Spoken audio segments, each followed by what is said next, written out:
It's that time.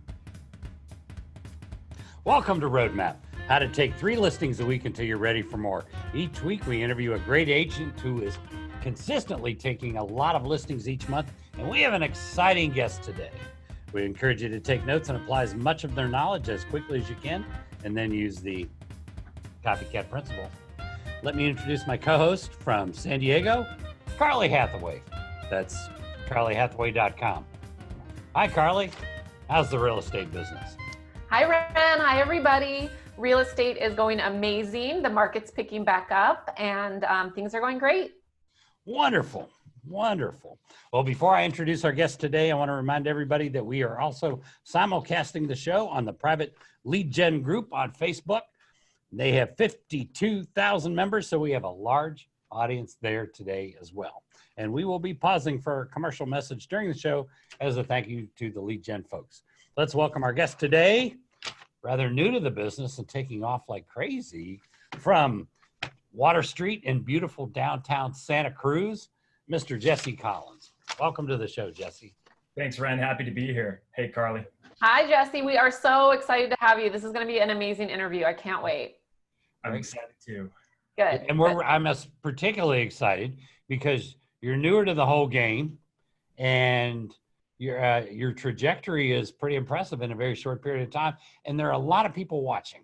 There are a lot of people watching that are saying they watch people that we interview that are 8, 10, 15 years in the business and like, I don't know if I don't know that I can do that. But I think some of them are going to be able to connect the dots a little easier, because how many months have you been in the business? This is my month number 10. Month number 10. Number 10. Right. And what's your goal for the year, I guess, because your first year? My goal is 11 million closed transactions. That's amazing. Holy crows. So to be fair to the audience, what is that in units? Probably 16 transactions is what I'm shooting for. Mm-hmm. All right. So Jesse is in a fortunate situation. Tell them about your market. You're in Santa Cruz. So what's an average selling price? The median price is around $877 for the month of August. The average is, I want to say, in the 980s here in Santa Cruz County. Mm-hmm. Gotcha. Is that the average price there? Is that, or are you working a little higher? Or are you working about where the average is? I have a listing right now at 609, and then I have a listing at 1.195. So kind of, I would say the low 6s, high 5s is kind of the bottom end, and around 1.4 so far has been my top end. Okay, so 600,000 is a doghouse, huh? Yeah. And so obviously, you're getting your business from all different places. Did you grow up in Santa Cruz? Do you have a big sphere of influence, friends, family you're working with? I literally moved here in August of last year. And now I'm really excited. Yeah. So 0 circle of influence, 0 network, new to the area. I did come out Can here. you speak Californian? Where'd you move from? From Atlanta, Georgia. Oh, now that's it'll take a while to speak the language. They don't call people honey in Santa Cruz. Right? Oh no, do not call anyone honey in California. I have to watch my y'alls. I really, yeah. We don't like y'alls. We don't like honey, sweetie. We don't like that stuff. and I always say yes, sir, yes, ma'am. And I tend to talk to people with their last names, like Mr. So-and-so. And sometimes that really helps. Sometimes I don't know. So I think Mr. or Mrs. helps, but I think if you call a woman ma'am, stay away from that. She's going to go run and go get more Botox if you do that. yeah. So cool. So you've only been in Santa Cruz for less than a year and you're doing amazing business. So where is the business coming from? I would say my main 2 are expireds and open houses. And I think those kind of go hand in hand. Good. It's a contact sport. I realized early on that if I wasn't mixing it up and getting into conversations, then I wasn't going to be producing. Mm-hmm. Mm-hmm. So calling expireds, let's talk about that a little bit. Do you have a daily routine? Can we go through your daily schedule or routine? Yeah. So I get up around between 6:20, 6:30, take my dog out. I have a mirror in my bathroom where every morning I write like my gratitudes. I have like 3 gratitudes, and sometimes I sit there until I write 3 out. It's just a good way to get into a positive mindset in the morning. And then I keep a running to-do list every day because just things are so busy that I might forget what I need to do the next day. So I have a to-do list kind of on the mirror too. Get into work. I'm usually the first person in my office between 7:45, 8 o'clock. Fire up the Vulcan7. And in Santa Cruz County, we don't have a ton of expireds coming off. I'd say in the summer, we probably have 3 a week. In the fall, I call that expired season. We see more coming off. So I end up maybe calling a couple people in the morning expired off the bat. And then I have a bunch of role play partners, and I'll call them up, do some role play, and then I will do my follow-ups, calling people that I'm scheduled to talk to, previous expireds that I talked to weeks before that I'm touching base with. That, so I do that. And then, after that, I kind of handle all my business with calling other agents, setting up showings, dealing with that whole business. And then around 11, 12 o'clock, I usually hit some circle dialing, and I'll do that for an hour or so. And I use that that keeps me in that mindset, the prospecting mindset. And it's really how I'm building my network right now. So I'm filling my database with a lot of people who own homes in the places I want to sell. So that's, so that's a little, and then in the afternoon after 12, 1 o'clock, I set all my appointments, like going to inspections and all buyers appointments and stuff like that. So that's pretty much my average day. Mm-hmm. And so you make it a point to not schedule any of those inspections, termite, whatever in the mornings, even if, a client's really pushing for it, you don't do it.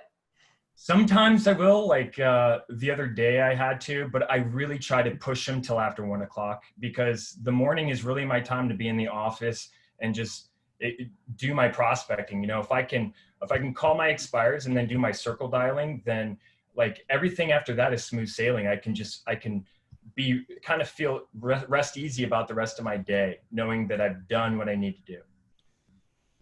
How about for sale by owners?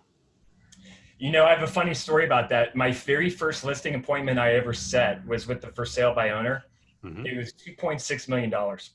And I was using text message, email, phone calls for about 2 months. Finally, he calls me back, and I was at a home inspection. I was wearing like jeans and sneakers and a shirt. He calls me up saying, "Hey, can you come over and see my place? I have about 30 minutes. Can you meet me there?" And I didn't have time to go home and change. So I showed up there, and I could tell like right off the bat, I had lost him, because he saw me and immediately I could tell there was just no rapport. And the entire listing appointment, I had like this sinking feeling in my stomach, like, gosh, what can I say to change this around? I just felt like I was losing. And then I called him the next day, and he said, "You know what, don't even waste your time." And after that, I was like, I am wearing a suit and dress clothes every day. So for me, that was kind of a lesson, just always be prepared. Wow. It's so true. It's such a big deal to dress well all the time. Even if you're showing your sister's cousin a place they're never even going to buy, you dress nice, because what if the neighbor talks to you and they want to sell? You never know. Yeah, I got to tell you, Jesse, though, a large part of our audience is not on board with that. They think you can just stroll in with anything, and it's not true. We see the people that are taking a lot of listings up their game. Yeah.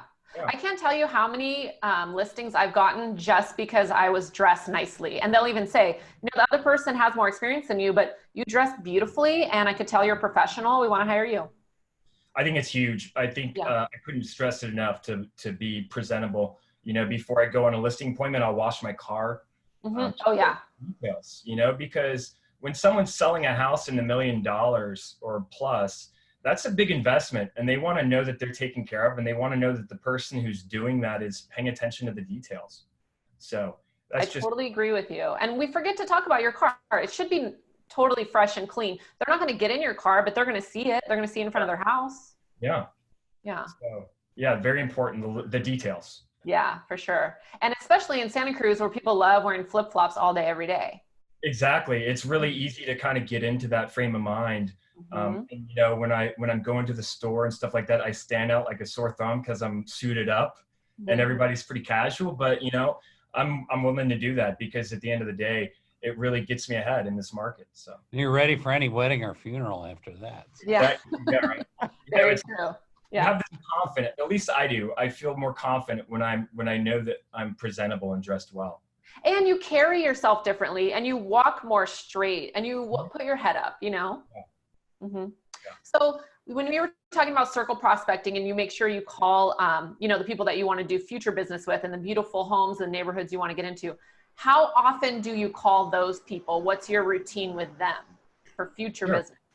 So I have kind of different things I do. For example, for when I get a listing, for example, an expired listing, I will put in probably I'll do kind of the neighborhood search around the area and I'll extrapolate between 200 and 400 contacts. And then I will just every day for a week up to my open house, I will call them with a coming soon. And it really and I'll leave voicemail. I'll do a pre-recorded voicemail if I don't get a hold of them. And I'll leave about 70 voicemails a day. And then it drives traffic. And the thing is, it's even if those people aren't going to be buying and they're just neighbors that are interested, the buyers that are coming through are going to see the crowds. And it really kind of helps increase that sense of urgency. Like, oh, we got to get on this because there's a lot of people here. So I think it's very effective if you're selling the house. And also, one thing, I'll be on the phone with them and, you know, just talk with them, build some rapport. And then I'll say, hey, you know, I know you're probably not looking to do anything right now, but down the road, when you're looking to buy or sell something, do you have an agent that you rely on? And if they say no, hey, I would love to keep in touch with you. So I'll get their contact info and I do a newsletter every other week. And I design it myself. I do the graphics, I do everything. And it's really cool. Like, you can tell I put work into it. So I send that out to them. Sorry, I'm losing you. I don't hear you, Carly. Sorry. So you just put like local info and market updates and things like that? So I do a lot of reading. So I'll do a book of the month and I'll have kind of a little bit about that. So that my potential clients can see the kind of books I'm reading and, you know, and then I mix it up. Sometimes I'll do like a little local history blurb. I did one about how Neil Young had a house in Santa Cruz in the 70s. And then I'll have a featured listing of mine on there, maybe a featured listing of one of my partners on there, just, you know, and then maybe a real estate news article. How did they get this newsletter? Email. So I do it through Constant Contact. I add those people to my database, and then through Constant Contact, I do all that. Okay, wonderful. Good. Okay. I love it. I feel like that's a really great way to keep in touch with people. It makes you become the local expert, and people love reading about their town because they're proud of it. That's why they live there. And it's cool because I have people that will call me from that, and they'll say, hey, I'm not looking to buy or sell, but I was wondering if you knew a good electrician. Or I had one guy call me up and say, hey, I've been trying to refinish the wood ceilings in my living room, and I was looking for some kind of low impact sandblaster that did like walnut husks, and I can't find anyone that would do that. So I said, no problem. I hit the phones for him, found somebody, called him up a couple of days later, and he was shocked. He's like, oh, wow. So, you know, it's kind of a cool way to interact with people and just build your brand. Nice. Yes. I love it. That's great. Rolling. So let's get into a little bit the listing end. So how long is your average listing presentation? I try to do it in one shot. I don't like the return. Like, I know some agents will go for initial and they'll come back later with the CMA and everything. I try to do all that up front. My average listing appointment's probably 45 minutes. I'll do a brief walk around the house. I usually know the price that they need to be at beforehand. And I also tailor my listing presentations towards the kind of personality. I feel that a one-size-fits-all approach to selling, it kind of, I don't know, you know, you have different kinds of people, like your drivers, your analytics, your expressives, your amiables. So being able to kind of realize the person you're dealing with up front and then prepare. We get a lot of tech people and a lot of engineers. So they're very data driven. Yeah. So I will really delve into the details as far as the market action index, the average days on market, the kind of inventory we're up against, so I can exactly explain why we need to be at that price. And I found with those kind of people, that goes a long way.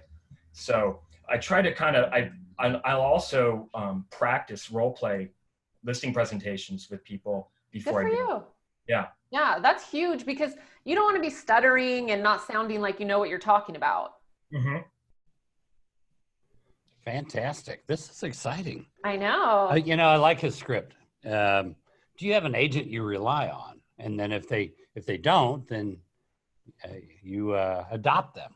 Yeah, it's really low pressure. I'm not trying to, there's some scripts out there that push for yeses, so that when you ask that final question, they'll give you a yes. And I feel that tends to people feel like their back's kind of up against the wall, and they'll give you fake yeses, right?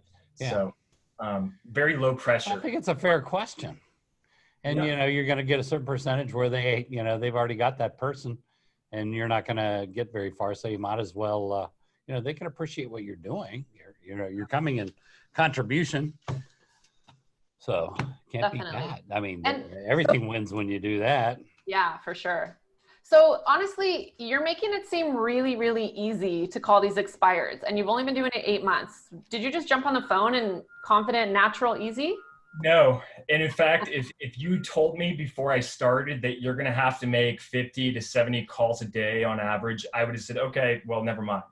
I wasn't wanting to do calling. I kind of fell into it. The story behind that is when I first came here and got my license in the end of November, I joined a team called the Maverick Group, and the senior partner, Danny Alvarez there, he had a pocket listing over by the beach. And I was just thinking I was starting to watch Brian Casella on YouTube, and he did a lot of door knocking. And to me, that was terrifying, like going door to door. But I was thinking, what would be a good way to door knock and where people wouldn't reject me? And I was like, we could host a Christmas party at this pocket listing, and then we could do invites, and it would be a perfect thing to do. So I got my partners involved. We hired a band. We set up this whole party. We did a bunch of flyers, and then I door knocked like 500 doors, just inviting people to the party. And a lot of people would open the door, and as soon as they heard real estate, they would close, and I'd be like, wait a minute, I'm just inviting you to a party. And then they would come back out. So it was a good way to kind of like build my sales chops or my confidence doing that. So after I door knocked that and did that, then I hired a coach. I signed up for coaching through Tom Ferry, and my coach said, you need to start calling expireds. And he said, you need to make 100 calls before next week when I talk to you next. So having that door knocking experience kind of made calling a little bit easier, but it was terrifying. When I first started using the dialer, he told me about Vulcan7, so I signed up for Vulcan7, and I didn't even know what expireds were. But I started using the dialer system, and it was going so fast that I was just like freaking out. So I started doing it all by hand.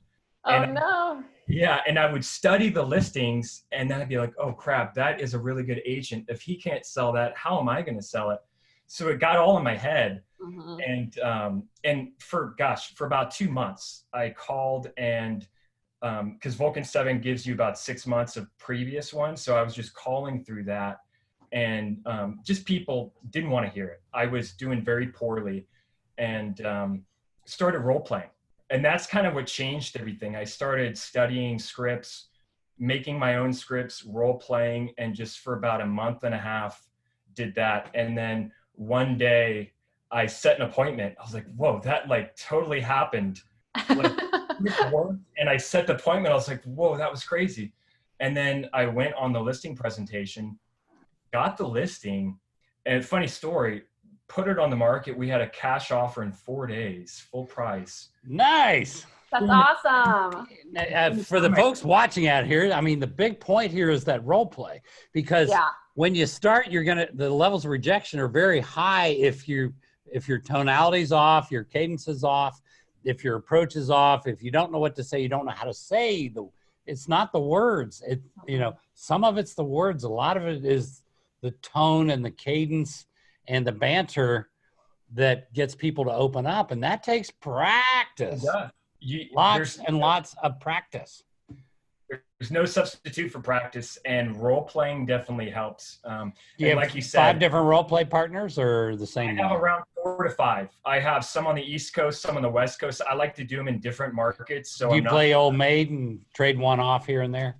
Yeah, I kind of sign some. I have some old standbys that I talk with as well. But it's kind of nice to talk with people in different markets, because they give you objections you've never heard before, right? Well, there's some things that work in Tennessee that don't work in New York, and vice versa, or Atlanta and Santa Cruz. You gotta speak the local language.